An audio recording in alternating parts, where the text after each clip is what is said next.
Thank you very much, Mr. Chairman. Mrs. McMahon, nice to see you again. Let me begin by thanking teachers all over this country. This is a very difficult time to be a teacher.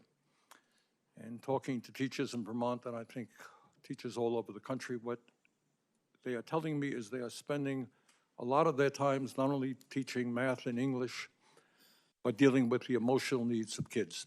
Because among other things, our kids are struggling in many, many ways. So it's a tough time to be a teacher, and I want to thank the teachers very much for the extraordinary work that they are doing, especially for some of the most vulnerable kids in our country. You know, way back in 1863, as we recall from our history books, Abraham Lincoln was in Gettysburg. And he looked out on a field where soldiers by the thousands had just died in the struggle against slavery, and he talked about the need to maintain a government of the people, by the people, and for the people. That was that short but very powerful Gettysburg Address.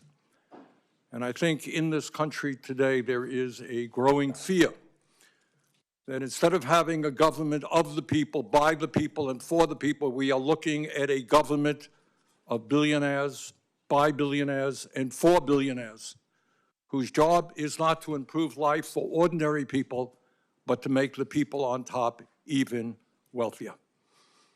So in the midst of massive income and wealth inequality, where 3 people own more wealth than the bottom half of American society, the Republicans in the House yesterday introduced a budget resolution that would provide massive tax breaks to the people on top, and they would pay for those tax breaks for billionaires by cutting Medicaid, education, and programs that working families throughout this country desperately need. That is exactly the wrong thing to do. At a time when millions and millions of working families are struggling, our job is to protect those families and not worry about the billionaires who have never had it so good. But it's not just cuts in Medicaid, as devastating as that would be. We're looking at, if the Republicans get their way, massive cuts to education. And I should also say that the people who are trying to privatize Social Security, privatize Medicare, privatize Medicaid, privatize the Veterans Administration are precisely the same people who are trying to privatize public education in America. We must not allow that to happen. In America, we must not allow our educational system to become a 2-tier system, a system which says that if you have the money, you're going to get help from the federal government, you're going to get a voucher to send your kid to a school that may cost $50,000, $60,000 a year, while the public schools will end up being segregated not just by race, but by class. Most families in America do not have $40,000, $50,000, $60,000 a year to send their kids to private schools, and it's absurd to provide public money to make that possible. Our job is not to take away money from public schools to give it to private schools. It is to strengthen public education in America. Further, President Trump has talked about abolishing the Department of Education. Yes, I think everybody on this committee wants to see us go after waste and bureaucracy in every agency of government.